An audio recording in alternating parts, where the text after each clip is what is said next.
এই হচ্ছে আমাদের 3 দফা। নারী দিব, সম্পদ দিব, ক্ষমতা দিব। বিষ্ণু বললেন আমার খালি 1 দফা। আমার কয় দফা? 1 দফা।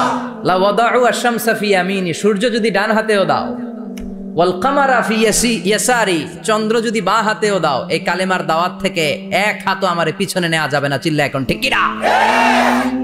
মুমিন কখনো ভয় পায় না, মুমিন কখনো পিছু হটে না, মুমিন স্ট্র্যাটেজি চেঞ্জ করে, মুমিন কৌশলী হয়। এই রাস্তা দিয়ে যাওয়া যায় না, বসে বসে কেঁদে লাভ নাই, রাস্তা আরেকটা খুঁজতে হবে, আরেকটা রাস্তা বানায় নিতে হবে।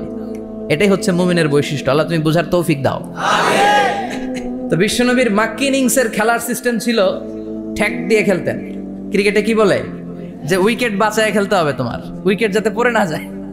তো ঠেকায় ঠেকায় খেলে। তো বিশ্বনবী ঠেকায় ঠেকায় খেলছেন, আর 4 ছক্কা মারছে সব মাদানি ইনিংসে। সুবহানাল্লাহ নাই? মাদানি ইনিংসে বিশ্বনবী গর্জে উঠলেন, জ্বলে উঠলেন আপন শক্তিতে। রবি না? তো বিশ্বনবী মাদানি ইনিংসে যেটা করেছেন সেটা হচ্ছে সমাজ সংস্কার করেছেন। He was a very good reformer of the society. As a father, as a husband, as a reformer of the society, as a lawgiver, as a lawmaker, as a commander, and as a messenger, Muhammad is the Superman of the world.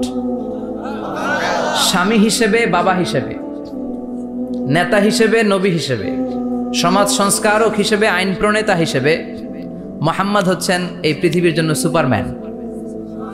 তার কোনো তুলনা হয় না। বিশ্বনবীর কোনো তুলনা হয় beyondless, boundless, bottomless. তারা নিয়ে কথা বলতে গেলে সময় ফুরায় যাবে, মাইকের ব্যাটারি শেষ হয়ে যাবে, মাগার কথা শেষ হবে। এজন্য ওনার জীবনের ক্ষেত্রে বলা হয় বিয়ন্ডলেস, বাউন্ডলেস, বটমলেস। অসাধারণ ব্যক্তিত্ব, সুপার ক্যালিফ্রাজিলিস্টিক এক্সপিয়ালিডোসাস, অসাধারণ, যার কোনো তুলনা হয় না, এক্সেলেন্ট, আনপ্যারালাল। মাদানী জীবনে উনি সশস্ত্র সংগ্রাম করলেন, সংস্কার করলেন সমাজটাকে, সেনাবাহিনী বানালেন। তখন আর নরম নরম ভাবে খেলে নাই, গরম ভাবে খেলেছে। এটা হচ্ছে ইমানের দাবি। মুমিনরা কৌশলী হয়। যখন যে পরিস্থিতি, ওই পরিস্থিতির সাথে তাদের স্ট্র্যাটেজি তারা পাল্টায়। তো বিশ্বনবীর মাদানী ইনিংসে এই সূরা নাজিল হয়নি, হয়েছে মাক্কি ইনিংসে, মাক্কি সূরা। এই সূরার অনেক ফজিলত, ছোটবেলা থেকেই সূরা ইয়াসিনের অনেক ফজিলতের কথা আমরা শুনেছি না? বিশ্বনবী বলেছেন ইন্না লিকুল্লি শাইইন কলবান ওয়া কলবুল কোরআনি সূরাতু ইয়াসিন। সব জিনিসের একটা কলব আছে, হৃদয় আছে, অন্তর আছে, আর কোরআনের কলবের নাম হচ্ছে সূরা ইয়াসিন। বিশ্বনবী বললেন ইন্না লিকুল্লি শাইইন কলবান, সব জিনিসের একটা কলব আছে। ওয়া ইন্না কলবাল কোরআনি সূরাতু ইয়াসিন, আর কোরআনের কলবের নাম হলো সূরাতু ইয়াসিন। মান ক্বারাআ সূরাতা ইয়াসিন মাররা ওয়াহিদা, একবার সূরাতু ইয়াসিন তেলাওয়াত করলে 10 পারা কোরআন খতমের সওয়াব হয়ে যায়। বিশ্বনবী বলতেন ইন্না ফিল জাসাদি মুদগা, দেহে একটা গোশতের টুকরা আছে, ইযা সালুহাত সালুহাল জাসাদু কুল্লু, এই দেহের গোশতের টুকরা যদি ভালো হয়ে যায় পুরো দেহটারে ভালো করে দেয় কে? আল্লাহ। এই দেহের গোশতের টুকরাটা যদি পচে যায় পুরো দেহটারে নষ্ট করে দেয় কে? বিশ্বনবী বললেন আলা ওয়াহিয়াল কলব, ওই টুকরাটার নাম হলো কলব। টুকরাটার নাম কি? কলব। এজন্য কলবের মধ্যে আল্লাহর জিকির বসাইতে হবে। কি বসাবেন? নাকি আয়না বসাবেন? আয়না বসায় না? আয়না বসাইয়া দে মোর দয়াল বাবা, কেবলা কাবা, সব মুখস্থ। আয়না বসাইয়া দে মোর, নবীর কলবে আয়না বসায় নাই নবী। সেদিন আবু বকর, ওমর ফারুক, কেউ আয়না বসাইছে? আবু হানিফা, শাফিঈ, এরা কলবের মধ্যে আয়না বসাইছে? বসাইছে জিকির। চিল্লায় বলেন বসাইছে কি? এজন্য আল্লাহ বললেন আলা বিযিক্রিল্লাহি তাতমাইন্নুল কুলুব। দুনিয়ার কোন জিনিস দিয়ে কলব ঠান্ডা হয় না, দুনিয়ার কোন জিনিস দিয়ে কলব পরিচ্ছন্ন হয় না। কলব শুধু পরিচ্ছন্ন হয় একটা জিনিস দিয়ে, লা ইলাহা ইল্লাল্লাহ, লা ইলাহা ইল্লাল্লাহ মুহাম্মাদুর রাসূলুল্লাহ সাল্লাল্লাহু আলাইহি ওয়াসাল্লাম। তাহলে কোরআনের একটা কলব আছে, আমাদের দেহে যেমনি কলব আছে, প্রতিটা প্রাণীর যেমনি কলব আছে, অন্তর আছে, কোরআনেরও কলব আছে না নাই? কোরআনের কলবের নাম চিল্লায় বলেন কোরআনের কলমের নাম আবার বিশ্বনবী বলতেন ইকরাউ আলা মাউতাকুম সূরাত ইয়াসিন, তোমাদের মুমূর্ষু ব্যক্তিদের সামনে বসে সূরাত ইয়াসিন তেলাওয়াত করো। রূহ চলে যাবে, মৃত্যুর একেবারে দ্বার প্রান্তে দাঁড়িয়ে এই মুহূর্তে তার পাশে বসে পড়তে আরম্ভ করেন ইয়াসিন ওয়াল কুরআনিল হাকীম ইন্নাকা লামিনাল মুরসালিনা আলা সিরাতিম মুস্তাকিম। ওই ব্যক্তির ঈমানের মৃত্যু দান করে দিবে কে? মৃত্যুর কষ্ট হালকা করে দিবে কে? আবার বিশ্বনবী বলতেন রাত্রিবেলা যে ব্যক্তি একবার সূরাত ইয়াসিন তেলাওয়াত করে ঘুমাতে যায়, সকালবেলা নিষ্পাপ অবস্থায় তারে ঘুম থেকে জাগাবে কে? তাহলে এই সূরার মর্যাদা কম কম না বেশি বেশি? কলবুল কোরআন, এটা কোরআনের কলব, একবার পড়লে 10 পড়ার সওয়াব। আবার মুমূর্ষু ব্যক্তির সামনে বসে সূরা ইয়াসিন তেলাওয়াত করতে বলা হয়েছে, তাহলে মৃত্যুর কষ্টরে হালকা করে দেয় কে? আল্লাহ। আবার রাত্রিবেলা সূরা ইয়াসিন তেলাওয়াত করলে সকালবেলায় নিষ্পাপ বানায় দেয় কে? আল্লাহ। মনে থাকবে কোরআনের কলবের নাম কি? ভুলে যাবেন না তো? বেশি বেশি তেলাওয়াত করতে রাজি আছেন? সকাল সন্ধ্যা তেলাওয়াত করবেন তো? সূরা ইয়াসিন ছাড়াও এই সূরার অনেকগুলো নাম তাফসীর গ্রন্থে পাওয়া যায়। এই সূরার একটা নাম হচ্ছে সূরাতুল কাদিয়া, সূরাতুল তাকদি হাজাতা কারিহা। যে এই সূরা তেলাওয়াত করে ওই তেলাওয়াতকারীর যে হাজত আছে, প্রয়োজন আছে, এই সূরার বরকতে আল্লাহ তার প্রয়োজন পূরণ করে দেয়। আমাদের জীবনে প্রয়োজন আছে না নাই? কার কাছে চাইবো? বিপদে পড়লে কারে বলবো? আমরা বিপদে পড়লে প্রথমে শেয়ার দেই ফেসবুকে। কোথায় শেয়ার? আগে শেয়ার দিব কার কাছে? মনে থাকবে? বিপদে পড়লে ফেসবুকে শেয়ার দিব না, বন্ধুরে শেয়ার করব না, বউয়ের কাছেও পরে শেয়ার করব, আগে শেয়ার করব কার কাছে? মনে থাকবে? এজন্য বিশ্বনবী বলতেন এই সূরার নাম সূরাতুল কাদিয়া, মানুষের হাজত পূরণ করে দেয়। এই সূরা তেলাওয়াত করে যদি আপনি আল্লাহর কাছে কোনো বিপদ থেকে পানা চান অথবা কোনো প্রয়োজন নিয়ে দোয়া করেন, সূরার বরকতে প্রয়োজনটা পূর্ণ করে দেয় কে? আল্লাহ। কেউ যেটা পারে না পারে কে? আল্লাহ। কেউ যেটা দেয় না দেয় কে? আল্লাহ। কেউ যেটা শোনে না শোনে কে? আল্লাহ। তাহলে পেলাম সূরাতুল কাদিয়া। আরেকটা নাম আছে সূরার, সেটা হচ্ছে সূরাতুল আযীমা, সুমহান সূরা। কি সূরা? সুমহান, আযীমা। এই আযীম আর আযীমা এই শব্দ দুইটা অনেক দামি, আল্লাহ যে কোনো জায়গায় ব্যবহার করেন নাই। বিশ্বনবীর চরিত্রের উপমা দিতে যে আল্লাহ আযীম শব্দ বলেছেন, তাই না? রব্বুল আলামিন বলেন ওয়া ইন্নাকা লাআলা খুলুকিন আযীম। ও নবী, সাধারণ কোন চরিত্র আপনারে আমি দেই নাই, আপনারে আমি দিয়েছি আযীম একটা চরিত্র, খুলুকুন আযীম। And verily indeed you are on a very good standard of character. অসাধারণ চরিত্র দিয়েছে। বিশ্বনবীর চরিত্র বুঝাতে যে আল্লাহ কি শব্দ ব্যবহার করেছেন? কথা বলে না, তাফসীর শিখে যেতে হবে। কোন শব্দ ব্যবহার করেছেন? আযীম। আবার আল্লাহ নিজের পরিচয় দিতে যে আযীম বলেছেন, ওয়ালা ইয়াউদুহু হিফযুহুমা ওয়া হুয়াল আলিয়্যুল আযীম। সুবহানাল্লাহ। আকাশ জমিনের নিয়ন্ত্রণ করতে যে আল্লাহ কখনো ক্লান্ত হয় নাকি? কারণ তিনি হচ্ছেন আল আলিয়ুল আযীম। আল্লাহু আকবার। তার মানে নবীর চরিত্রের ক্ষেত্রে আযীম, আল্লাহর নিজের সত্তার ক্ষেত্রে আল্লাহ বললেন আযীম।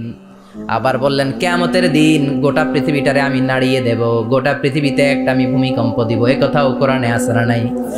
ইযা জুলজিলাতিল আরদু জিলজালাহা আল কারিয়াতু মাল কারিয়া। পুরো পৃথিবী কাঁপিয়ে দিব। এই কাঁপাকাঁপিটা ওই দিনের ভূমিকম্পটা কি অন্যান্য সময়ের ভূমিকম্পের মতো হবে? এই ভূমিকম্পকে আল্লাহ বলেছেন আযীম। ইন্না জালজালাতাস সাআতি লা শাইউন আযীম। সেদিনের ভূমিকম্প সাধারণ কোনো আর্থকোয়েক নয়, সাধারণ ভাইব্রেশন না, এটা আযীম। আবার আল্লাহ কোরআনকেও আযীম বলেছেন, ওয়ালাকাদ আতাইনাকা সাবআম মিনাল মাসানি ওয়াল কুরআনাল আযীম। ও নবী, আমি আপনারে নিত্য পাঠনীয় সপ্তবাক্য সূরাতুল ফাতিহা দিয়েছি, সাথে সাথে কোরআনে আযীম দান করেছি। সুবহানাল্লাহ। তার মানে কোরআনের ক্ষেত্রে আযীম, কিয়ামতের ভূমিকম্প এটা আযীম, আল্লাহ নিজেও আযীম, বিশ্বনবীর চরিত্র। আবার এই সূরাটাও যেহেতু দামি, এজন্য এই সূরার নাম সূরাতুল আযীমা, সূরাতুল সুমহান সূরা। এটা যেন তেন সূরা নয়, এটা তো কোরআনের কলব। কলব ছাড়া মানুষ বাঁচে? হার্ট ফাউন্ডেশনে যেয়ে দেখবেন মানুষের কি অবস্থা। হৃদরোগ, হৃদয় যার নষ্ট, তার যে কত কষ্ট। এই যে কি পড়ানো লাগে এখন? রিং পরায়, এনজিওপ্লাস্টি করে আর্টারি ব্লক করে ফেলে। চর্বি, এত চর্বি আমরা খাই, এত গরুর গোশত আমরা খাই। মনে রাখবেন, যেই প্রাণীর পা বেশি ওইটার ভিতরে কোলেস্টেরল বেশি। মাছের কয় পা? হ্যাঁ, নাই, এখানে নাই, মাছের পাটা নাই, কোলেস্টেরল নাই। মুরগির কয় পা? জোরে বলতে হবে। তার মানে কিছু কোলেস্টেরল আছে না নাই? গরুর কয় পা? কোলেস্টেরল বেশি না কম? এইবার কোন চিংড়ির কয় পা? সবচেয়ে বেশি কোলেস্টেরল কন্টেইন করে শ্রিম্প, প্রন, চিংড়ি। এজন্য এগুলো কম খাইতে হবে। তবে 40-এর আগে যারা আছেন ধুমায়া খান, 40-এর পরে এই যে মাটন, ল্যাম্প, ছাগলের গোশ, খাসির গোশ, চিংড়ি, এগুলো আপনার ডায়েট থেকে বাদ দিয়ে দিতে হবে। বুঝতে পেরেছেন? এজন্য এই সূরাটা যেন তেন সূরা নয়, এটা তো কোরআনের কলিজা, হার্ট, হৃদয়। এজন্য সূরাটা সূরাতুল আযীমা। সুবহানাল্লাহ পড়েন। তার মানে 1 নম্বরে পেলাম সূরাতুল কাদিয়াহ, 2 নম্বরে পেলাম সূরাতুল আযীমা, 3 নম্বরে সূরার আরেক নাম হলো সূরাতুল মুইম্মা। সূরাতুল মুইম্মা। মুইম্মার 2 অর্থ। এক অর্থ হচ্ছে এটার বরকতটা আম, সবার জন্য, যেই পড়ে সেই বরকত পায়, এজন্য মুইম্মা। আবার মুইম্মার আরেক অর্থ হচ্ছে যেই সূরা শত্রুকে অন্ধ করে দেয়। কি করে দেয়?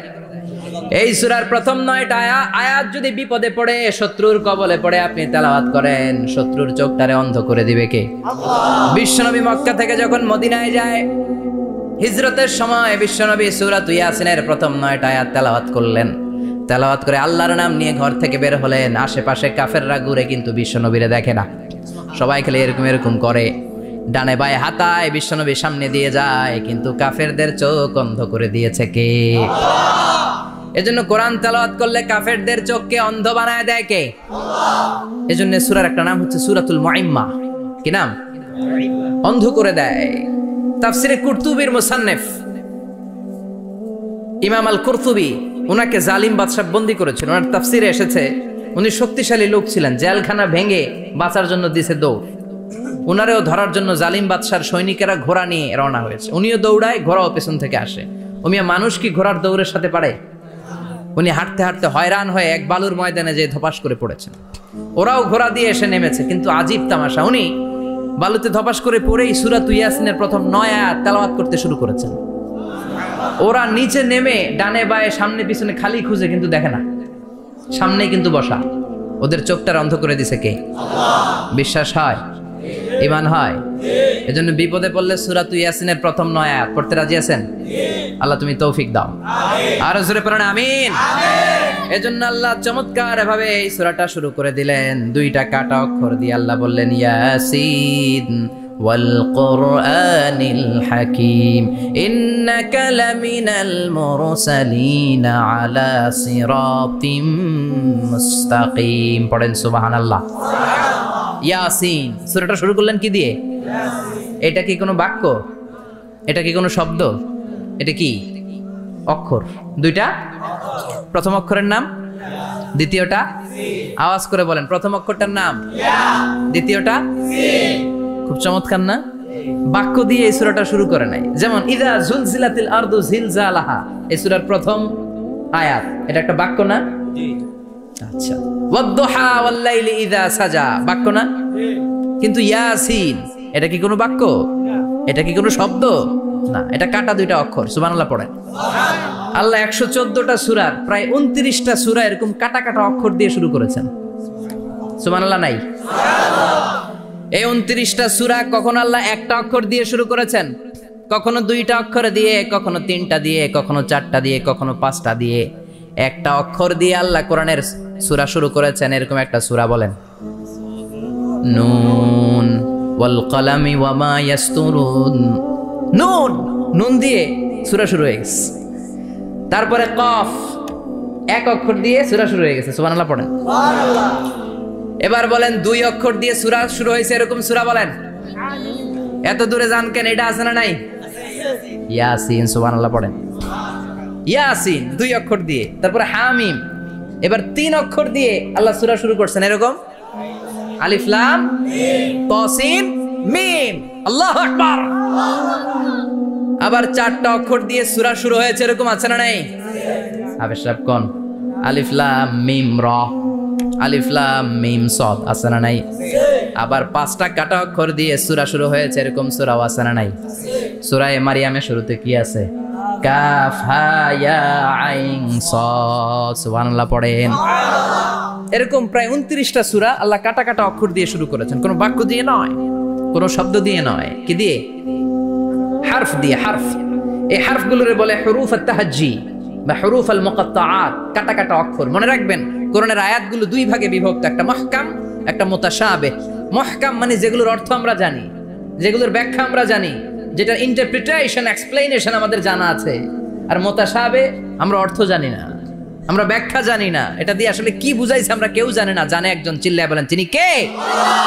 আল্লাহ বলেন ওয়া ইন কুনতুম ফি রাইবিম মিম্মা নাযালনা আলা আবদিনা ফাআতু বিসূরাতিন মিন মিসলিহি ওয়া দাউ শুহাদাআকুম মিন দুনিল্লাহি ইন কুনতুম সাদিকিন। আল্লাহ বললেন ও জাহেলি যুগের লোকেরা, শোনো শোনো, এত আরবি কবিতা বানাতে পারো, এত গল্প লিখতে পারো, আরবিতে এত নোবেল বানাতে পারো, উপন্যাস বানাতে পারো, আর্টিকেল লিখতে পারো, আমার নবীর উপর যে কোরআন আমি নাজিল করেছি এই কোরআনের ব্যাপারে অন্তরে যদি কোনো সন্দেহ থাকে, বাপের বেটা হলে পারলে কোরআনের মতো একটা সূরা বানিয়ে নিয়ে আসো। পারছে? কিয়ামত পর্যন্ত কেউ পারবে? বিশ্বনবী যেই জামানাতে এসেছিলেন ওই জামানায় আরবি ভাষা সাহিত্যের উৎকর্ষতা সাধিত হয়েছিল। আরবি ভাষার এতটা উৎকর্ষ পৃথিবী কখনো দেখে নাই। কবিতা, গদ্য, পদ্য, গল্প, উপন্যাস, রচনা, প্রবন্ধ, আর্টিকেলের শয়লাভ। এই ভাষা সাহিত্যিকদের চোখে আঙ্গুল দিয়ে আল্লাহ বুঝাতে চাইলেন, এত অর্থ করতে পারো, এত ব্যাখ্যা জানো, এত বড় বড় বলিয়া ওড়াও, এত কিছু তুমি জানো, তাহলে বলো ইয়াসিন অর্থ কি? সুবহানাল্লাহ কইবেন না? তাইলে বল নুন অর্থ কি? কফ মানে কি? আলিফ লাম রা মানে কি? ফাবুহিতাল্লাযী কাফার। কেউ জানে না, কেউ উত্তর দিতে পারে না। কোন সুবহানাল্লাহ।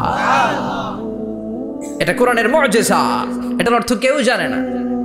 আর এগুলোর অর্থ নিয়ে খোঁচাখুচি করাও ঠিক না। তবে মুফাসসিরিন ইকরাম এগুলোর কিছু অর্থ সম্ভাব্য বলার চেষ্টা করেছেন। যেমন ইয়াসিনের অর্থ ইবনে আব্বাস বলেছেন এর অর্থ হতে পারে ইয়া ইনসান, হে মানুষ। সুবহানাল্লাহ পড়েন। কেউ কেউ বলেছে এটার অর্থ হতে পারে ইয়া সাইয়্যিদ আল মুরসালিন। কেউ কেউ বলেছেন ইয়াসিন হতে পারে ইসমুল্লাহ, আল্লাহর নাম। কেউ বলেছেন এটা হতে পারে ইসমুন লিন নবী, বিশ্ব নবীর নাম। আবার কেউ কেউ বলেছেন ইয়াসিন হতে পারে এই কোরআনে কারিমের একটা নাম। কোন সুবহানাল্লাহ। এই সম্ভাব্য সব কথাগুলো বলে পৃথিবীর সব মুফাসসিররা বলতে বাধ্য হয়েছেন আল্লাহু আ'লামু বিমুরাদিহি বিহি। এটার দ্বারা আসল অর্থ যে কি এটা আমরা কেউ জানি না। জানে কে? আল্লাহ। চিৎকার করে বলতে হবে, জানে কে? আল্লাহ। তাহলে ইয়াসিন মানে আমরা জানি না। ইয়াসিনের অর্থ আমরা ছেড়ে দেব কার উপর?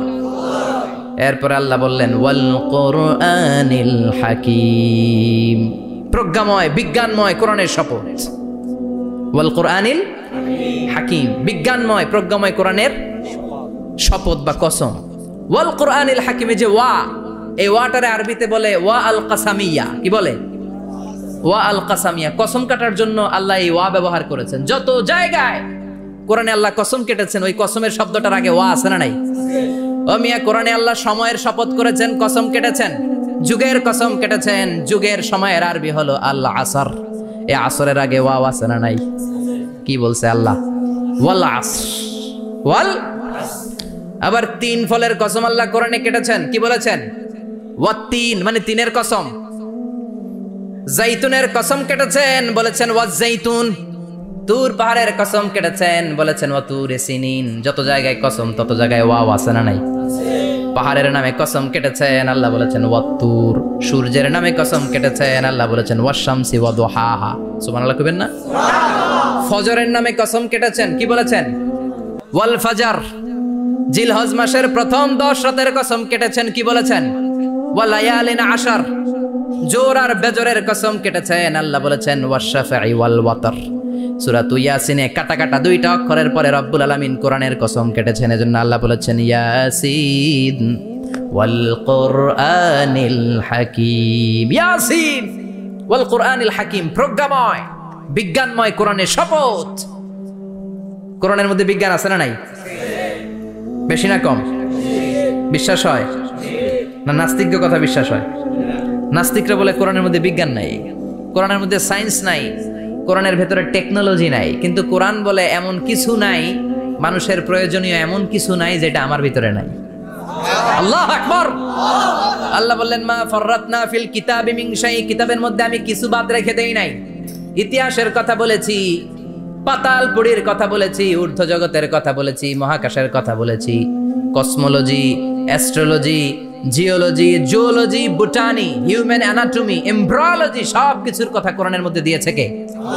কোরআনের ভেতরে মানুষের কথা আছে না নাই? কোরআনের মধ্যে গাভীর কথা আছে না নাই?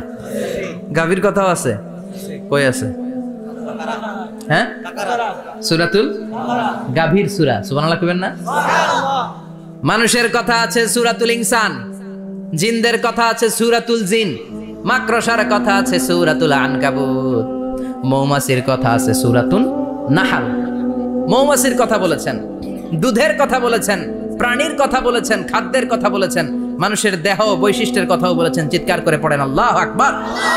আল্লাহ বললেন ওয়া আওহা রাব্বুকা ইলান নাহলি আনিত্তাখিযি মিনাল জিবালি বুয়ুতাও ওয়া মিনাশ শাজারি ওয়া মিম্মা ইয়ারিশুন। সুবহানাল্লাহ পড়েন। ওয়া আওহা রাব্বুকা ইলান নাহল, আল্লাহ মৌমাছির কাছে সিক্রেট মেসেজ পাঠিয়েছেন। সুবহানাল্লাহ পড়েন। ওহীকে আরবিতে বলে সিক্রেট মেসেজ। সায়েন্টিফিক আলোচনা শুরু হইতেছে, মনোযোগ আছে না গেছে? জিমানি ধরছে? হ্যাঁ, মনোযোগ আছে না গেছে? তাকবীর দেওয়া যাবে? জোরে না আস্তে? শুরুতে বিবাহিতরা দেন, এরপরে অবিবাহিতরা দেন, এরপরে সবাই মিলে দেন। বিবাহিত কারা কারা দেখি?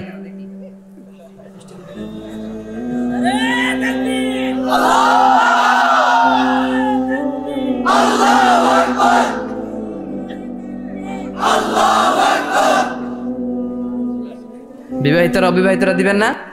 শুরুতে বিবাহিতরা দেন, তারপরে অবিবাহিতরা দেন, তারপরে সবাই মিলে দেন। বিবাহিতরা রেডি? দেখবো কাদের গলায় জোর বেশি। দেখি দেখি, বিবাহিতরা দেন, লিল্লাহি তাকবীর। মাশাআল্লাহ। এবার অবিবাহিতরা রেডি? আওয়াজ নাই, হেরে যাবে আজকে, হেরে যাবে। রেডি? তাকবীর দাও, লিল্লাহি তাকবীর।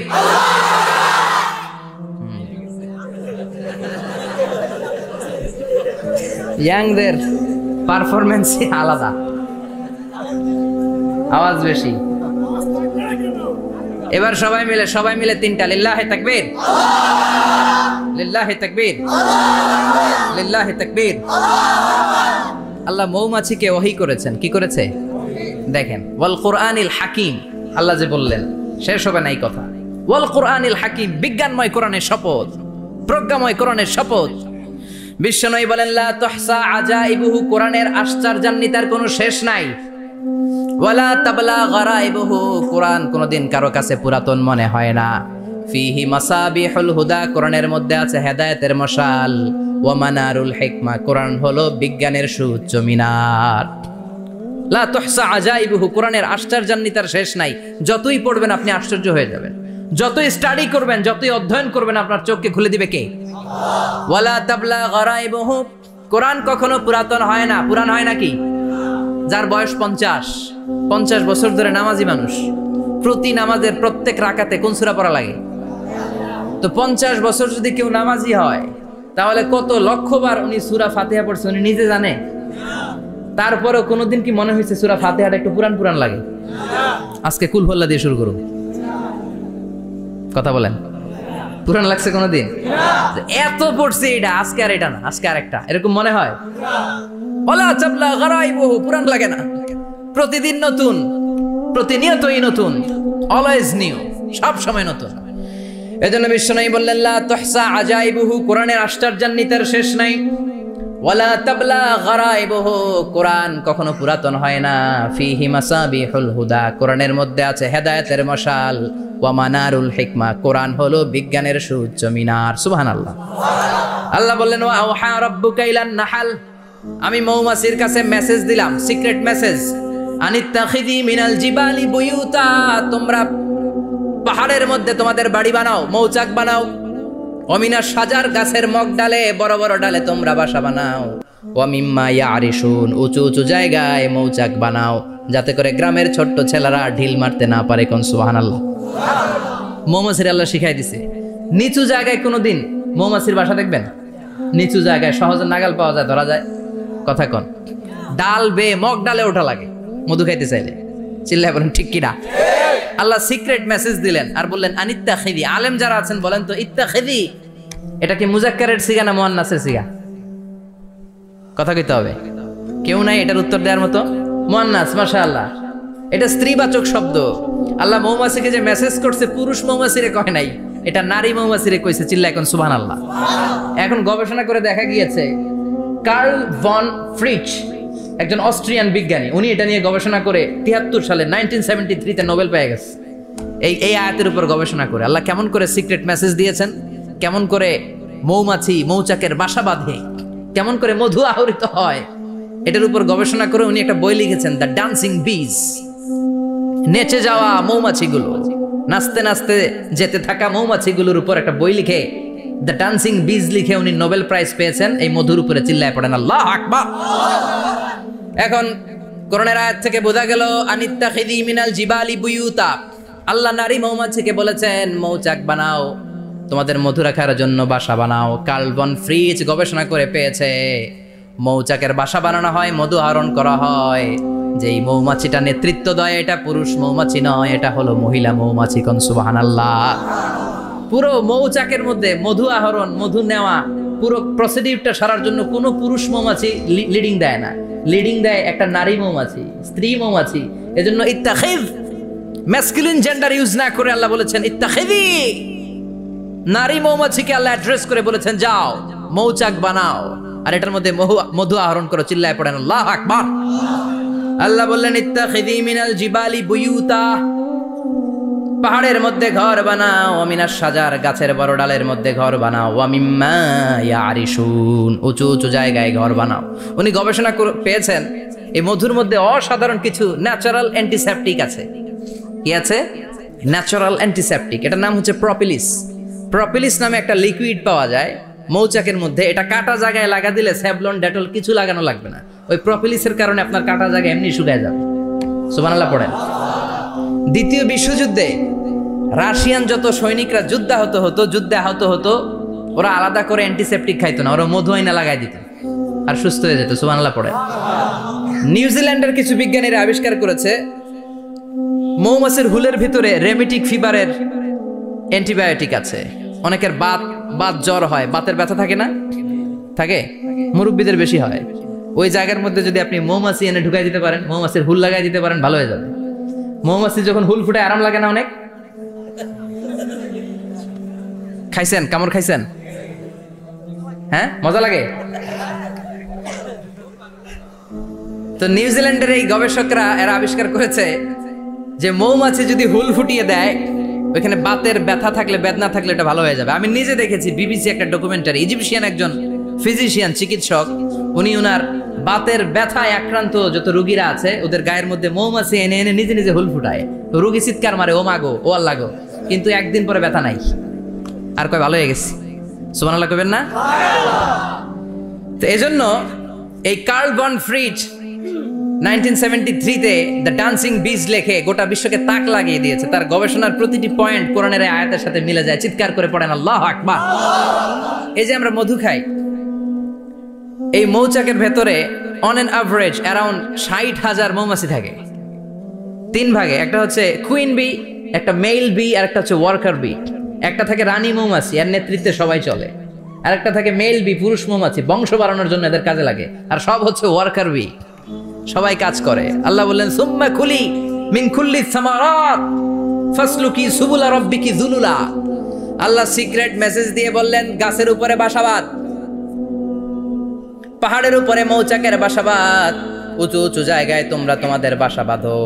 সুম্মা কুলি মিন কুল্লি সামারাত, এরপর এলাকার যত মিষ্টি মিষ্টি ফুল আছে, ফল আছে, ওখান থেকে রস নিয়ে আসো। সুবহানাল্লাহ। পুষ্পরস সংগ্রহ করে মধুগুলো, এটার বলে sweet nectar. They collect the sweet nectar from the flowers. এবং মধুর মধ্যে এত চমৎকার জিনিস থাকার কারণ হচ্ছে মৌমাছিগুলো ওই এলাকার সব ধরনের ফুল, ভালো ভালো সুগন্ধযুক্ত ফুল ফল থেকে রস নিয়ে আসে। তো এই গাছগুলোর মধ্যে বনাজি গাছ আছে না নাই? ঔষধি গাছ আছে না নাই? এজন্য মধুরে বলা হয় সব রোগের ঔষধ।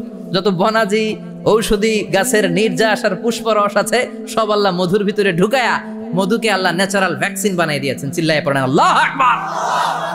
আল্লাহ বললেন সুম্মা কুলি মিন কুল্লি সামারাত, সব ফল আর ফুল থেকে এই নেকটার পুষ্পরস নিয়ে আসো।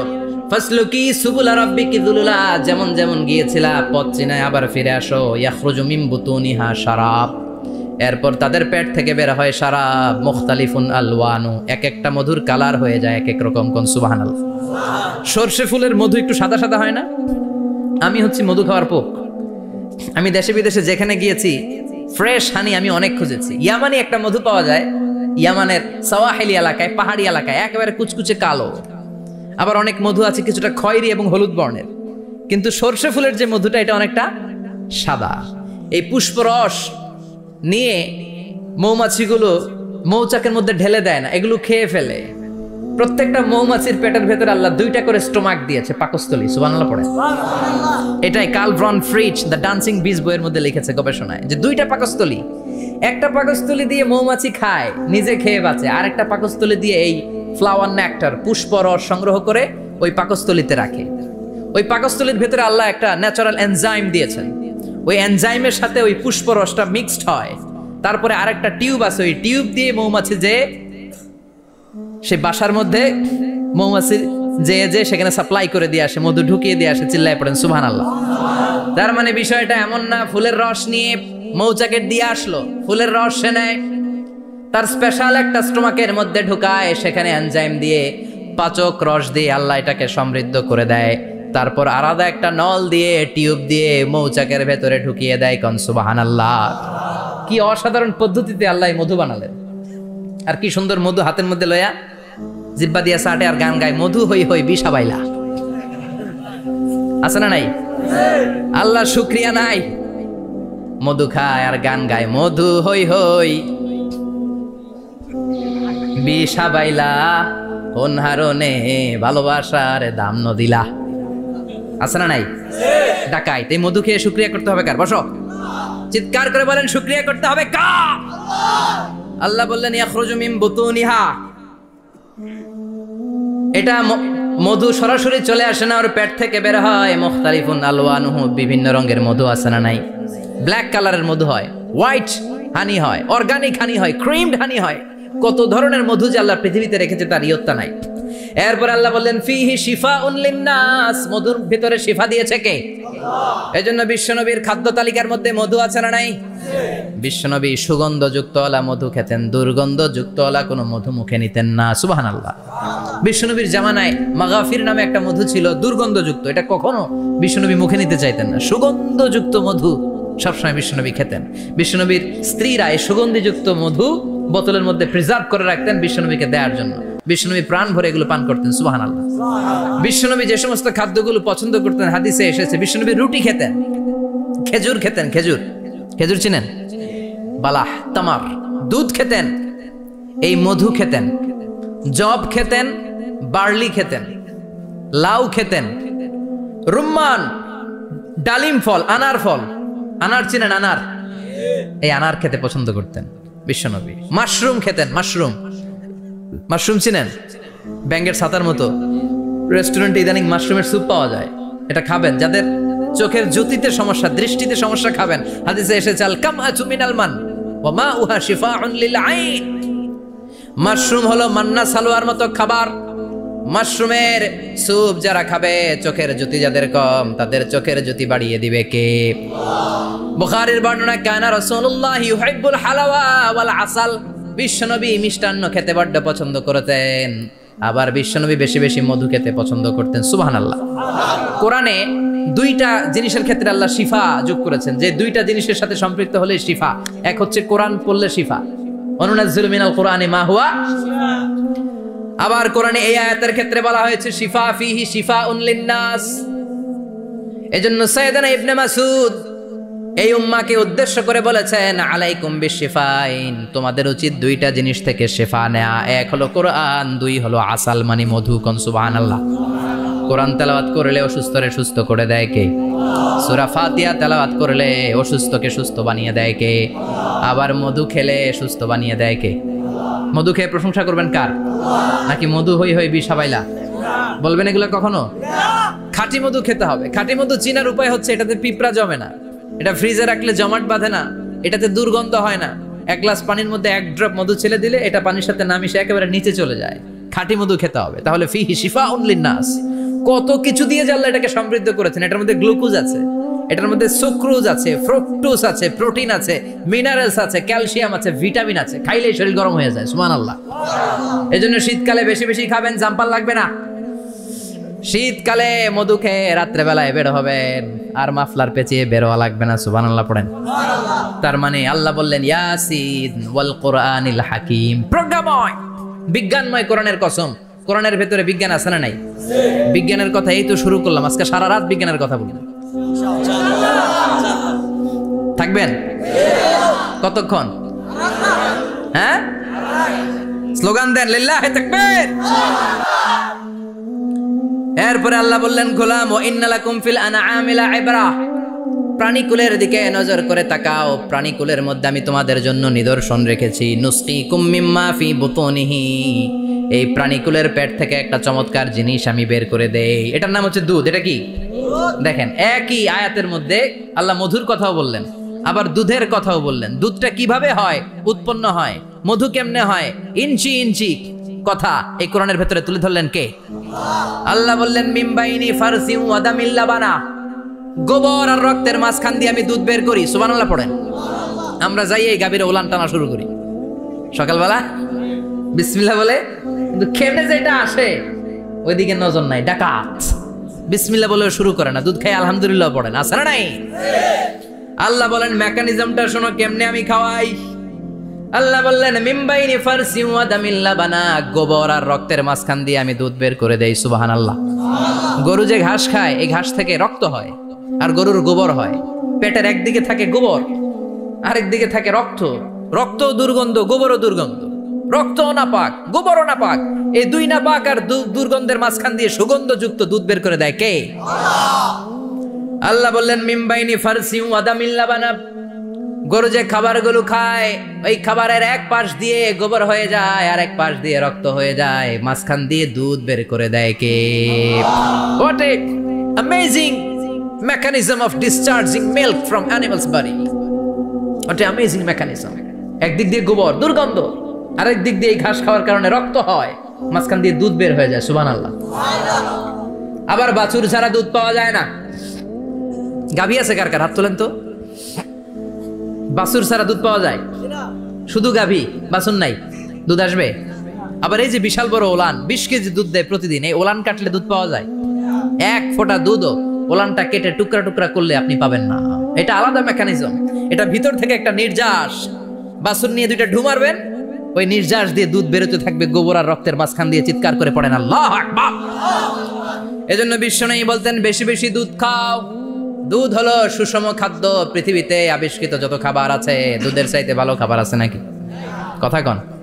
মানুষ পানি খেয়ে 3-4 দিন বাঁচে জানেন, আর পানির মধ্যে লবণ দিলে 7-8 দিন বাঁচতে পারবেন। আর দুধ পাইলে আজীবন বাঁচবেন। দুধ খেয়ে যদি হজম করতে পারেন, দুধ খেয়ে হজম করতে পারলে আজীবন বেঁচে যাবেন। সুষম খাদ্য। বিশ্বনবী যে রাতে মেরাজে যাবেন, সিদরাতুল মুনতাহা পার হওয়ার পরে বিশ্বনবীর পরীক্ষা শুরু হলো। বিশ্বনবীকে বুখারীর বর্ণনা 3টা গ্লাস দেয়া হলো। কাদাহ ফিহি লাবান, এক গ্লাসের মধ্যে দুধ ছিল।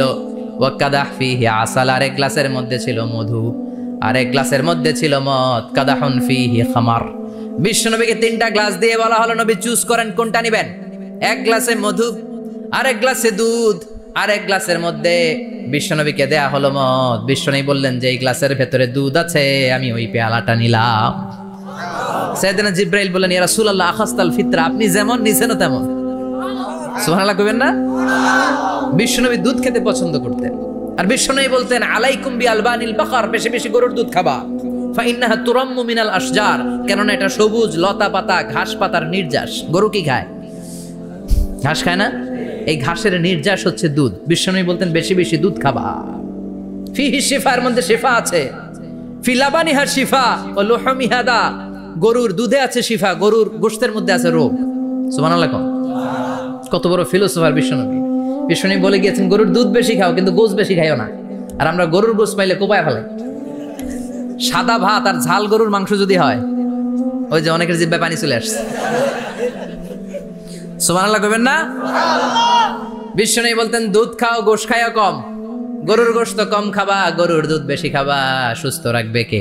আল্লাহ। আবার বিশ্বনবী মায়েদেরকে বলেছেন, ও মায়েরা, সন্তান হওয়ার পরে 2 বছর দুধ খাওয়াবা। আল্লাহু আকবার। ওয়াল ওয়ালিদাতু ইউরদি'না আওলাদাহুন্না হাওলাইনি কামিলাইনি লিমান আরাদা আন ইউতিম্মার রাদা'a। সন্তান যারা পেয়েছো মায়েরা, বোনেরা, 2 বছর দুধ খাওয়া সন্তানকে সুস্থ রাখবে কে? আল্লাহ। বাচ্চা ডেলিভারির পরপরই আল্লাহ তাআলা মায়ের বুকে একটা দুধ দেয়, এটাকে বলে শাল দুধ। এটা হচ্ছে বাচ্চার জীবনের প্রথম প্রাকৃতিক টিকা। সুবহানাল্লাহ কয় না? এটা বেবির জীবনে ন্যাচারাল প্রাকৃতিক টিকা, প্রতিষেধক আল্লাহ দিয়ে দিয়েছে। আপনার বাচ্চাকে টিকা দিন, স্লোগান আছে না? 5টা 7টা টিকা দেওয়া লাগে, প্রথম টিকাটা আল্লাহ নিজেই ফ্রি দিয়ে দিছে। এটা শাল দুধের ভেতরে পাওয়া যায়। এজন্য বাচ্চাকে শাল দুধ খাওয়াতে হবে। তার ব্রেনের গ্রোথ হবে, সে শক্তিশালী হবে, সে দেশপ্রেমিক হবে, সে আল্লাহওয়ালা হবে। চিল্লা এখন ঠিক কিনা? যে মায়েরা বাচ্চারে দুধ খাওয়ায় ওই বাচ্চারা মায়েরে ভালোবাসে বেশি।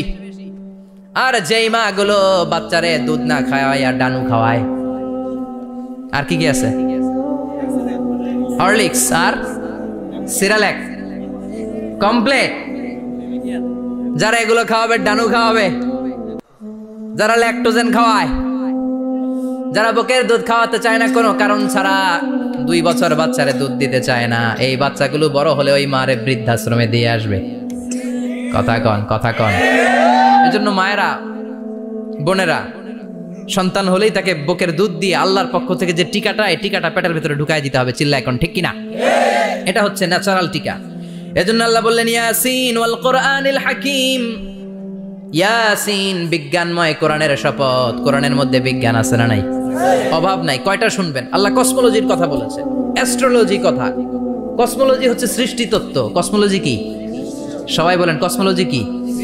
আল্লাহ বললেন, আওয়ালাম ইয়ারাল্লাযীনা কাফারু আন্নাস সামাওয়াতি ওয়াল আরদা কানাতা রাতকান ফাফাতাকনাহুমা। কাফেররা কি দেখে না মহাবিশ্বের সব কিছু একসাথে মিলে ঝিলে ছিল, বিশাল এক বিস্ফোরণের মাধ্যমে আমি মহাবিশ্ব তৈরি করেছি। সুবহানাল্লাহ।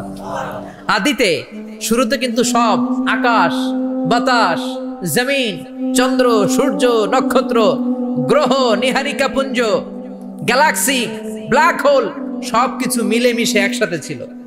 এটার ঘনত্ব ছিল খুব বেশি। মহাবিশ্বের সবকিছু ছিল একটা বিন্দু। এটাকে বিজ্ঞানীরা নাম দিয়েছে দ্য সিঙ্গুলারিটি, মহা একত্ব।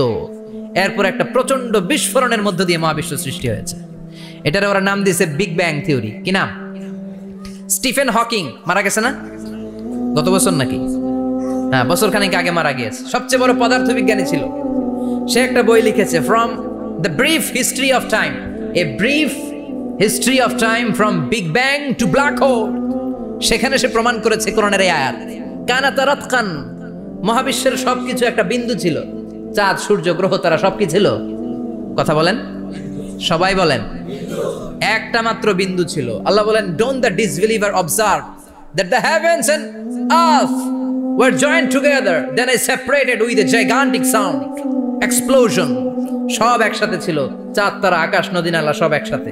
তারপর একটা বিকট বিস্ফোরণের মধ্য দিয়ে পৃথিবী হয়েছে, চাঁদ হয়েছে, চন্দ্র হয়েছে, সূর্য হয়েছে, মহাবিশ্বের সবকিছু এই মহাবিস্ফোরণের মধ্য দিয়ে হয়েছে। চিৎকার করে পড়েন আল্লাহু আকবার। এই যে ছোট্ট পৃথিবীতে আমরা বসে আছি, এই পৃথিবীর চেয়ে সূর্য 13 লক্ষ গুণ বড়। চিল্লায় পড়েন আল্লাহু আকবার। এটা কি বাড়ির কাছের কথা? 13 লক্ষ গুণ বড়, কল্পনা করা যায়? তার মানে কি সূর্যই সবচেয়ে বড়? না, সূর্যের চেয়ে অনেক বড় বড় তারা আছে। ব্যাটেলজিউস নামে একটা তারা আছে মহাকাশে, যেটা যে সূর্য পৃথিবীর চেয়ে 13 লক্ষ গুণ বড়। এই ব্যাটেলজিউস তারা সূর্যের চেয়ে 33 কোটি গুণ বড়। এই ব্যাটেলজিউস তারাটাই কি সবচেয়ে বড়? না, এর চেয়েও কত বড় তারা যা আছে কোনো হিসাব নাই। এরকম বিশাল বিশাল তারা ঘুরতে ঘুরতে মাওয়াকিউন নুজুম, ব্ল্যাক হোল নামে একটা রেঞ্জ আছে। এই রেঞ্জের মধ্যে যদি ঢুকে যায়, ছোট্ট বাচ্চার মুখে চকলেট দিলে বাচ্চা যেমনি চকলেট চুষে খেয়ে ফেলে, এই বিশাল বিশাল তারাগুলো ব্ল্যাক হোলের মধ্যে ঢুকলে এক মুহূর্তের মধ্যে নিঃশেষ হয়ে যায়। চিল্লায় পড়েন আল্লাহু আকবার। এজন্য আল্লাহ বললেন, ফালা উকসিমু বিমাওয়াকিউন নুজুম, এই তারকা নিঃশেষ হওয়ার যে জায়গাটা, এই জায়গার কসম আমি কোরআনের মধ্যে খেলাম। এই ব্ল্যাক হোলের রেঞ্জের ভেতরে তারা আসলে মুহূর্তের মধ্যে নিঃশেষ বানিয়ে দেয় কে? একটা তারার চেয়ে আরেকটা তারা বড়। এরকম হাজার কোটি তারা মিলে আমাদের গ্যালাক্সি। এই গ্যালাক্সির নাম হচ্ছে মিল্কি ওয়ে। কি নাম? আমাদের গ্যালাক্সির নাম কি? সবাই বলেন তো। Milky way. কি নাম? এরকম একটা গ্যালাক্সি না, লক্ষ কোটি গ্যালাক্সি আছে। আমাদের গ্যালাক্সির পরে সবচেয়ে কাছের গ্যালাক্সির নাম অ্যান্ড্রোমেডা। কি নাম? এই অ্যান্ড্রোমেডা গ্যালাক্সি আমাদের গ্যালাক্সি থেকে 2.5 মিলিয়ন লাইট ইয়ার দূরে, মানে 25 লক্ষ লাইট ইয়ার। সুবহানাল্লাহ কইবেন না? আলোর গতি হচ্ছে পৃথিবীতে সবচেয়ে বেশি বর্তমান সময় পর্যন্ত, জানেন? সেকেন্ডে কত মাইল? 1,86,000 মাইল। এক সেকেন্ডে আলো ছুটে 1,86,000 মাইল বেগে। এত বেগের কোন প্লেন বা রকেট নিয়ে যদি আপনি আমাদের গ্যালাক্সি থেকে মিল্কি ওয়ে থেকে অ্যান্ড্রোমেডাতে যেতে চান, তাহলে আপনার 25 লক্ষ বছর লেগে যাবে। সুবহানাল্লাহ বাড়িতে যায় বললেন। এরপর আল্লাহ বললেন, ওয়াস-সামাআ বানাইনাহা বিআইদিন ওয়া ইন্না লামুসিউন। আকাশ আমি বানালাম, গ্যালাক্সি আমি বানালাম, বানানোর পর থেকে সবগুলোর আমি প্রশস্ত করতে শুরু করে দিলাম। সব ছিল ক্ষুদ্র, একটা বিন্দুর মধ্যে আমি বিস্ফোরণ করলাম একটা আওয়াজ দিয়ে। আওয়াজটা ছিল কুন। আওয়াজটা ছিল কি? জোরে কন, আবার কন। কুন ফায়া। ইন্নামা আমরুহু ইযা আরাদা শাইআন আন ইয়াকুলা লাহু কুন ফায়াকুন। আল্লাহ যখন কিছু করতে চান শুধু বলেন কুন, শুধু বলেন বি। কুন মানে বি, ইট ওয়াজ, এটা হয়ে যায়। হাও বলতে দেরি। এই মহাবিস্ফোরণের নেপথ্যে যে শব্দটা ছিল সেটা ছিল কুন। সেটা ছিল কি? আল্লাহ কুন বলতে দেরি, মুহূর্তের মধ্যে বিগ ব্যাং, বিশাল এক্সপ্লোশন, তারপর থেকে মহাবিশ্ব ছড়াচ্ছে। আল্লাহ বলছেন এই কোরআনের ভেতরে বলে দিয়েছেন, ওয়া ইন্না লামুসিউন। আমি এই কোরআন, আমি এই মহাবিশ্বকে, এই গোটা ইউনিভার্সকে আমি প্রতিনিয়ত সম্প্রসারিত করছি। প্রতিনিয়ত এটা বড় হচ্ছে, সম্প্রসারিত হচ্ছে। চিল্লায় বলেন আল্লাহু আকবার। আজ থেকে মাত্র 20 বছর আগে এটা তারা আবিষ্কার করেছে। এটা কোন সাল? 2020 বছর পেছনে গেলে কত? 1998, তাই না? এই 1998 সালে তারা আবিষ্কার করেছে সুপারনোভা কসমোলজি প্রজেক্ট। এই সুপারনোভা কসমোলজি প্রজেক্টে তারা এই সিদ্ধান্তে এসেছে যে মহাবিশ্ব কোন নামক এক বিস্ফোরণের পর থেকে যে সম্প্রসারিত হচ্ছে, আজ পর্যন্ত এটা শুধু বাড়ছে আর বাড়ছে, অ্যাক্সেলারেটিং হচ্ছে, এক্সপান্ডিং হচ্ছে, এটা কমছে না। কিয়ামত পর্যন্ত এটা বাড়তেই থাকবে। চিৎকার করে পড়েন আল্লাহু আকবার। এজন্য আল্লাহ বললেন, ইয়াসিন ওয়াল কোরআনিল হাকিম। বিজ্ঞানময়, প্রজ্ঞাময় কোরআনের শপথ। এই কোরআনের ভেতরে আমি কসমোলজির কথা বলেছি, অ্যাস্ট্রোলজির কথা বলেছি, জিওলজির কথা বলেছি, ফিজিক্সের কথাও বলেছি। সুবহানাল্লাহ। ফিজিক্স মানে কি? পদার্থ। পদার্থের সবচেয়ে বড় উপাদান হচ্ছে লোহা। লোহার কথা কিন্তু কোরআনে নাই। আছে? কই আছে? হ্যাঁ, সূরাতুল হাদিদ। লোহার নামে একটা সূরা দিয়েছে আল্লাহ কোরআনে। সুবহানাল্লাহ পড়বেন না? সূরার নাম সূরাতুল হাদিদ। সূরার নাম কি? চিল্লায় বলেন সূরার নাম সূরাতুল হাদিদ। হাদিদ মানে লোহা। আল্লাহ বললেন, ওয়া আনজালনাল হাদিদা ফীহি বা'সুন শাদীদ।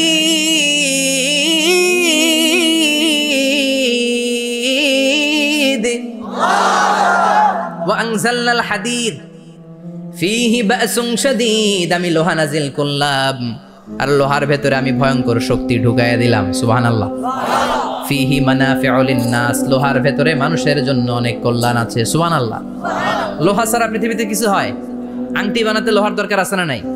ঘড়ি বানাতে, গাড়ি বানাতে, বাড়ি বানাতে, মোবাইল বানাতে, হেলিকপ্টার, প্লেন, রকেট, মাইকের স্ট্যান্ড।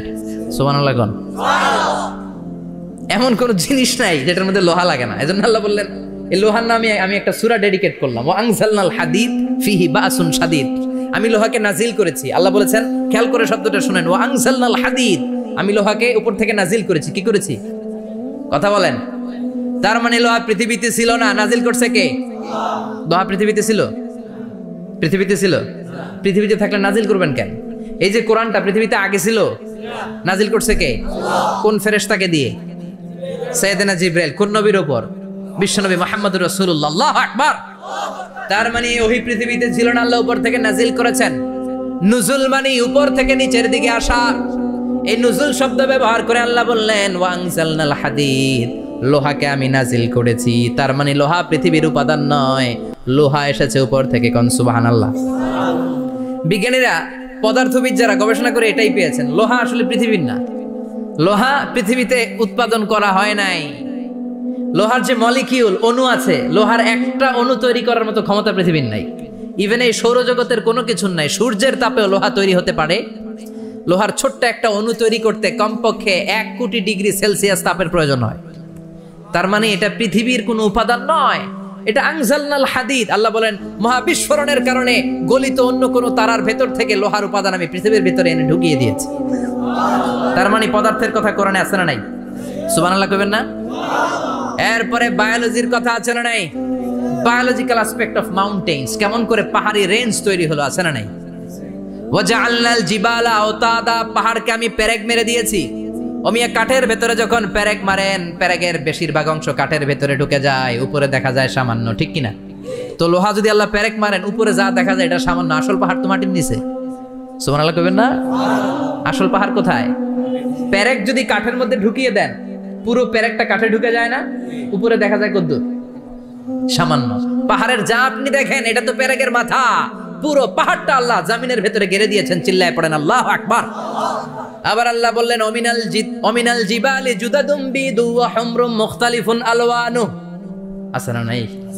ওয়া গারাবিবু সুদ, আল্লাহ বলেন নানা রঙের পাহাড় পর্বত মহাবিশ্বে আমি তৈরি করেছি। কোন পাহাড় হচ্ছে রক্তিম বর্ণের, কোন পাহাড়কে বানিয়েছি আমি কৃষ্ণ বর্ণের, কোন পাহাড়কে বানিয়েছি আমি শুভ্র বর্ণের, কোন পাহাড়ের রং কালো, কোনটা সাদা, কোনটা নীল, আছে না নাই? মহাবিশ্ব যখন তৈরি হয়েছে, পৃথিবীর মধ্যে 7টা টেকটনিক প্লেট তৈরি হয়েছে। 7 tectonic plates create the mountain range on earth. পৃথিবীতে এই পাহাড় তৈরির কারণ হচ্ছে 7টা প্লেট, এগুলোরে 7 টেকটনিক প্লেট বলে। এই প্লেটগুলোর কারণে পৃথিবীতে এই রং বেরঙের পাহাড় তৈরি হয়েছে।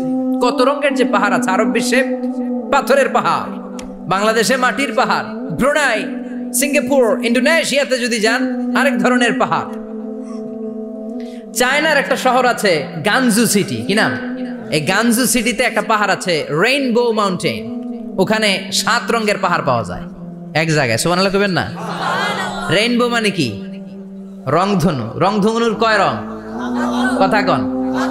ছোটবেলা আমরা মুখস্থ রাখতাম বেনিয়া সহকলা, বেতে বেগুনি, নিতে নীল, হাতে আসমানি, শতে সাদা, হতে হলুদ, কতে কালো, লাতে লাল। সুবহানাল্লাহ নাই?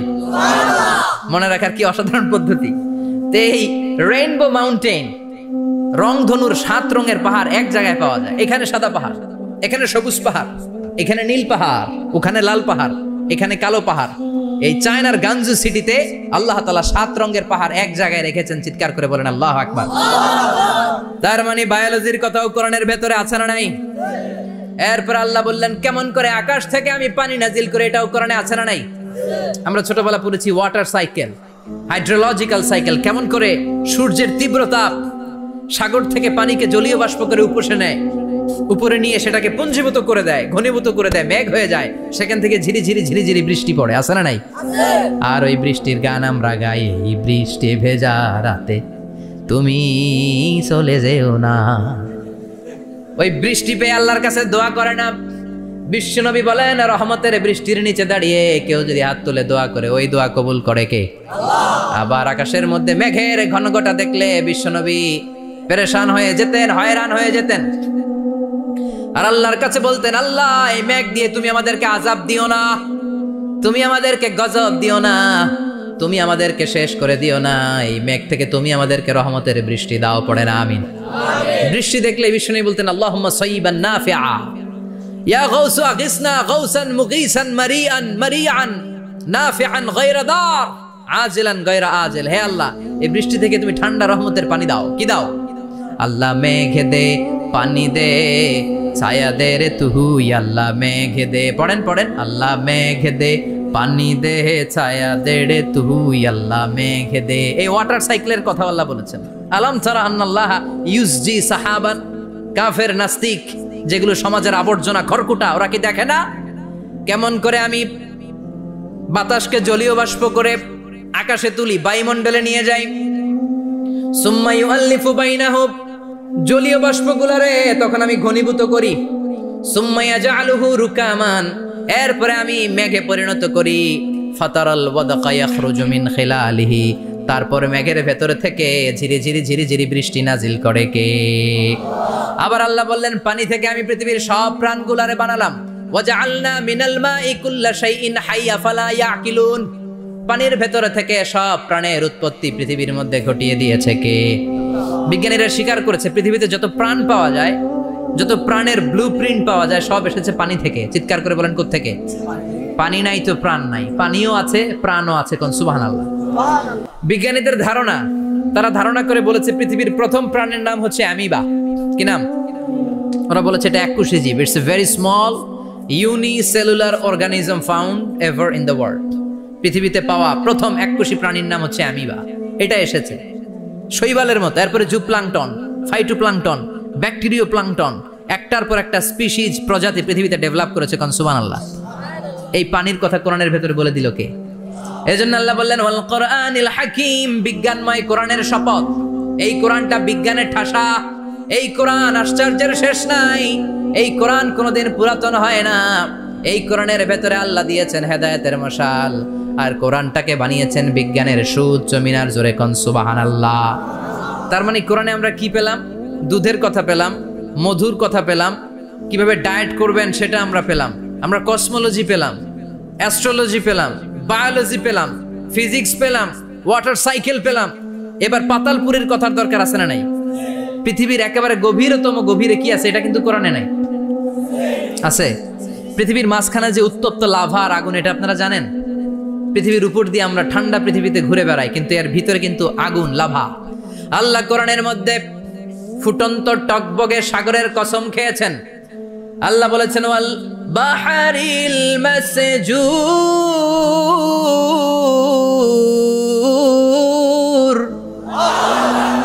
আমি কোরআনের ভেতরে ফুটন্ত টকবগে সাগরের পানির কসম খেলাম। পড়েন সুবহানাল্লাহ। সাগরের পানির ফুটন্ত টকবগে সাগরের পানির কসম। সাগরের পানি আবার ফুটন্ত হয় কি করে? পানি কি হয়? ঠান্ডা। পানি কি? কথা বলেন। আল্লাহ পৃথিবীর ভেতরকার কথা চিন্তা করে বলেছেন ওয়াল বাহরিল মাসজুর। ইউনাইটেড স্টেটস অফ আমেরিকার নেভাল একাডেমির সায়েন্টিস্টরা এই আয়াতের উপর রিসার্চ করেছে যে সাগরের ভেতরে আবার এই ঠান্ডা পানির ভেতরে আবার উত্তপ্ত আগুনের লাভা আসলো কোত্থেকে। রিসার্চ করার জন্য তারা সাগরের ভেতরে পাইপ ঢুকিয়েছে। পাইপ ঢুকাতে ঢুকাতে অনেকগুলো লেয়ার তারা পার করেছে। রূপান্তর শিলার স্তর, পাললিক শিলার স্তর, আগ্নেয়গিরির শিলার স্তর, মার্বেল পাথরের অনেকগুলো শিলার স্তর পেরিয়ে যাওয়ার পরে তারা পাইপ ঢুকানোর পরে দেখতে পেয়েছে পাইপগুলো গলে যায়। পাইপগুলো কি হয়? তার মানে ভিতরে কি আছে? গত কয়েক মাস আগে জাপানে কিছু জিওলজিস্ট, ভূতত্ত্ববিদ, তারা গবেষণা করে পৃথিবীর এক মাথা থেকে আরেক মাথায় যেতে চাচ্ছে, মানে প্রতিপাদ স্থান। বাংলাদেশের এখান থেকে ছিদ্র করলে আপনি দক্ষিণ আমেরিকার চিলির সান্টিয়াগোতে যেয়ে উঠবেন। কথা বুঝতে পেরেছেন? তার মানে বাংলাদেশের প্রতিপাদ স্থান হচ্ছে দক্ষিণ সাউথ আমেরিকার চিলির সান্টিয়াগো। আবার ইন্ডিয়া থেকে ছিদ্র করতে করতে পৃথিবীর আরেক মাথা দিয়ে উঠবেন। সুবহানাল্লাহ বলেন। এটা তারা শুরু করেছে কিন্তু এখনো সফল হয় নাই। ইউএস এর নেভাল একাডেমির সায়েন্টিস্টরা পাইপ ঢুকাতে ঢুকাতে দেখে একটা পর্যায় শেষে পাইপ আর ঢুকানো যায় না। পাইপগুলো পৃথিবীর ভেতরে যেতে যেতে গলে গলে পানি হয়ে যায়। সুবহানাল্লাহ কইবেন না? এই রিসার্চ প্রজেক্টের যিনি চিফ, উনি বললেন bring the water proof pipe from America. America থেকে ওয়াটার প্রুফ পাইপ নিয়ে আস। আমার এমন পাইপ লাগবে গবেষণা করার জন্য যে পাইপ আগুনে জ্বলে না। ওয়াটার প্রুফের মধ্যে আগুন লাগালে আগুন ধরবে? বুলেট প্রুফে বুলেট মারলে বুলেট ঢুকবে? মাননীয় প্রধানমন্ত্রী শেখ হাসিনা যে গাড়িতে করে চড়ে, এটা বুলেট প্রুফ কার? গুলি মারলে ঢুকবে? আবার গুলি মারতে যায় না, 14 গোষ্ঠী উদ্ধার করে ছাড়বে আপনার। খবরদার। তো আমেরিকা থেকে ফায়ার প্রুফের পাইপ নিয়ে আসা হলো। নেভাল একাডেমির চিফ সায়েন্টিস্ট পাইপ ঢুকাতে আরম্ভ করলেন। ঢুকাতে ঢুকাতে পৃথিবীতে কিন্তু অনেকগুলো স্তর আছে। যে বালু মাটি, সব কিন্তু বালু মাটি নয়। আপনি খুঁড়তে খুঁড়তে পেয়ে যাবেন পাললিক শিলা, এরপরে রূপান্তরিত শিলা, এরপরে মার্বেল পাথরের শিলা, এরপরে শুরু হবে গরম আগ্নেয়গিরির শিলা। ওই শিলার ভেতরে এমন আগুন আল্লাহ রেখেছে, নেভাল একাডেমির সায়েন্টিস্টরা ফায়ার প্রুফের পাইপ ঢুকাতে ঢুকাতে একটা লেভেল যাওয়ার পরে দেখে যে ফায়ার প্রুফের পাইপও গলে গলে মুহূর্তে পানি হয়ে যায়। তার মানে ভেতরে এমন আগুন আল্লাহ রেখেছে, ওই আগুনের তুলনায় পৃথিবীর আগুনের মতো নয়। ওই আগুনটা এই জাহান্নামের আগুন। আবার বিজ্ঞানীরা গবেষণা করে ওই আগুনের মধ্যে মানুষের চিৎকার শুনেছে। এজন্য হাদিসে এসেছে আল্লাহর ওলিরা মুমিন বান্দারা মারা গেলে তাদের রূহগুলো আকাশে চলে যায়, ইল্লিনে চলে যায়। আর কাফের মুশরিক আর নাস্তিকগুলো মারা গেলে তাদের আত্মাগুলো পৃথিবীর মাঝখানে সিজ্জিনে চলে যায়। ওই সিজ্জিনের ভেতরে আগুন আছে না নাই? চিল্লায় বলেন। তার মানে পাতালপুরীর কথাও আছে, সাগরের কথাও আছে, আকাশের কথাও আছে। কেমন করে দুনিয়াতে আমরা আসলাম সেটাও আছে। এমব্রয়োলজি, ভ্রূণ তত্ত্বের কথা কোরআনে আছে না নাই? পৃথিবীতে আল্লাহ কয়েক সিস্টেমে মানুষ বানালেন। সৈয়দনা আদমকে বানালেন, মাও নাই বাবাও নাই। সৈয়দনা আদম আলাইহিস সালামের বাবার নাম কি? মায়ের নাম কি? মাও নাই বাবাও নাই। আবার সৈয়দনা ঈসা আলাইহিস সালামকে আল্লাহ তৈরি করলেন, শুধু মা আছে বাবা নাই। আবার আমাদের সবাইকে আল্লাহ বানালেন, মাও আছে বাবাও আছে, ঠিক কি না? এরপরে ছোট্ট এক ফোঁটা নাপাক থেকে আল্লাহ আমাদেরকে বানালেন। এই এক ফোঁটা বীর্যের মধ্যে যে প্রাণ আছে এটা দুজন বিজ্ঞানী আবিষ্কার করেছে। লিয়েন হুক মাইক্রোস্কোপ যন্ত্র দিয়ে তারা বীর্যের মধ্যে, স্পার্ম ড্রপের মধ্যে গবেষণা করে পেয়েছে যে ওখানে কি যেন নড়ে। ওই এক ফোঁটা ড্রপের মধ্যে কি যেন নড়ে। সেখান থেকে ওরা আবিষ্কার করেছে এই স্পার্মের ভেতরে, শুক্রাণুর ভেতরে প্রাণের অস্তিত্ব আছে। এক ফোঁটা স্পার্মে, এক ফোঁটা বীর্যের মধ্যে 20 কোটি যদি শুক্রাণু না থাকে ওই স্পার্ম থেকে আল্লাহ বেবি দেয় না, সন্তান দেয় না। সুবহানাল্লাহ কোন? এজন্য আল্লাহ বললেন হাল আতা আলাল ইনসানি হিনুম মিনাদ দাহরি লাম ইয়াকুন শাইআম মাযকুরা। ও মানুষ, কেন এত অহংকার করো? নজর করে তোমার জীবনের শুরুটার দিকে একটু তাকাও। কি ছিলা তুমি? এক ফোঁটা নাপাক পানি, একটা স্পার্ম ড্রপ থেকে এসেছো। ইয়াখরুজু মিন বাইনিস সুলবি ওয়াত তারায়েব। বাবার পৃষ্ঠদেশ থেকে মায়ের গর্ভদেশের মধ্যে তোমাকে নিয়ে গেল কে? সেখান থেকে ফি যুলুমাতিন সালাস, 3টা প্যাকেট দিয়ে মায়ের পেটের মধ্যে তোমাকে প্রিজার্ভ করলো কে? আল্লাহ প্রত্যেকটা স্টেজ কোরআনে বলে দিয়েছেন। ফি যুলুমাতিন সালাস, 3টা অন্ধকার প্রকোষ্ঠে আল্লাহ আমাদেরকে প্রিজার্ভ করেছেন। মায়ের ভুলের একটা প্যাকেট, মায়ের জরায়ুর একটা প্যাকেট, আবার মায়ের পেটের একটা প্যাকেট। ওই প্যাকেটের ভিতরে পৃথিবীর কোন কবিরাজের কবিরাজি কাজে লাগছে? ডাক্তারের ডাক্তারি কোন কবিরাজ আম করে খাওয়াইছে? চিল্লায় বলেন তিনি কে? এরপর আল্লাহ বললেন ফি যুলুমাতিন সালাস, এটা অন্ধকার ছিল। যেই টেম্পারেচারে রাখলে তুমি সুস্থ থাকবা, যেই টেম্পারেচারে রাখলে তুমি আস্তে আস্তে বড় হতে পারবা, সেখানে আমি রাখলাম। সেখান থেকে আমরা হয়ে গেলাম জিমেট, সেখান থেকে জাইগট, তারপরে এমব্রয়ো, তারপরে ফেটাস, ল্যাটার স্টেজ। প্রথমে ছিলাম ইনিশিয়াল স্টেজ, তারপরে ল্যাটার স্টেজ, আমরা বড় হতে লাগলাম। আল্লাহ আমাদেরকে হার্ট দিলেন, সিস্টনিক ডায়াস্টনিক, অলিন্দ নিলয় শুরু হয়ে গেল। রুহুর ফুৎকার আমাদের হৃদয়ে ভরে দিল কে? আল্লাহ আমাদেরকে স্কেলিটন দিলেন, কঙ্কাল, স্পাইনাল কর্ড দিলেন, আমাদের স্কাল দিলেন, মাথার খুলি দিলেন, লাঞ্চ দিলেন, ফুসফুস দিলেন, গল ব্লাডার দিলেন। যেখানে যেটা ঠিক যেমন ভাবে দেয়া দরকার মায়ের পেটে থাকতেই সেটা দিয়ে দিয়েছে কে? আল্লাহ। এরপর 8 মাস আমরা মায়ের পেটে মারে কষ্ট দিলাম। ওই মুহূর্তে আমার মা আমার জন্য যতটা কষ্ট করেছে পৃথিবীর কেউ ওই খবর রাখে না। জোরে কোন ঠিক কিনা? বোঝা হয়ে গিয়েছিলাম, একটা বস্তা। আমরা প্রত্যেকে মায়ের পেটে ছিলাম একটা কি? এই বস্তা নিয়ে আমার মা খেতে যেত, ঘুমাতে যেত। এই বস্তাটা পেটে করে আমার মা রান্নাঘরে রান্না করত, একদিনও রান্না বন্ধ হয় নাই। এই বস্তাটা নিয়ে আমার মা টয়লেটে যেয়ে বসতে পারতো না। 8 মাস এরকম কষ্ট করেছে। এজন্য মায়ের মনে কষ্ট দিলে আল্লাহর আরশ কেঁপে যায়। মায়ের কাছ থেকে দোয়া নেওয়ার দরকার আছে না নাই? মায়ের মনে কষ্ট দিবেন? মায়ের সাথে বেয়াদবি করবা কেউ? মায়ের থেকে দোয়া নেওয়ার দরকার আছে না নাই? মা যার নাই সে জানে মা না থাকার কি জ্বালা। চিল্লা এখন ঠিক কিনা? যখন রাত্রি নিঝুম, এই চোখে ঘুম, একলা শূন্য ঘরে, তোমায় মনে পড়ে মাগো, তোমায় মনে পড়ে। যখন রাত্রি নিঝুম, এই চোখে ঘুম, একলা শূন্য ঘরে, তোমায় মনে পড়ে মাগো, তোমায় মনে পড়ে। ঠিক কিনা? এজন্য মায়ের জন্য দোয়া করার দরকার আছে না নাই? আল্লাহ বললেন 8 মাস 9 মাস মায়ের পেটের ভেতরে ছিলা, তারপরে দুনিয়ার বুকে তোমারে আনলো কে? ছোট্ট নাপাক ছিলাম, এই ছোট্ট এক ফোঁটা পানি থেকে আমাদেরকে বড় করছে কে? আল্লাহ। তার মানে এমব্রয়োলজি, ভ্রূণ তত্ত্বের কথা কোরআনের ভেতরে আছে না নাই?